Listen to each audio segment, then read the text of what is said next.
আতুয়ার ভাই এবার ঠিকাদার হইছে, নতুন নতুন কোনটাকে কাম নিতাছে। লেবারের হাজিরা 700 টাকা, মিস্ত্রির হাজিরা 900 টাকা।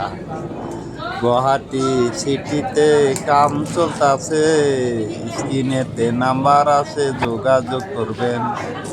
যদি কেউ রাজমিস্ত্রি কাম করতে চান, আতুয়ার ভাইয়ের সাথে যোগাযোগ করবার।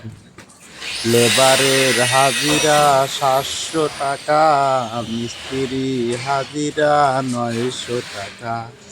খাওয়া দাওয়া রুম ভাড়া ফ্রি পাইবেন। স্ক্রিনেতে নাম্বার আছে, যোগাযোগ করবেন। আতুয়ার ভাই এবার কন্ট্রাক্টর হইছে, নতুন নতুন গুয়াহাটিতে কাম নিতাছে।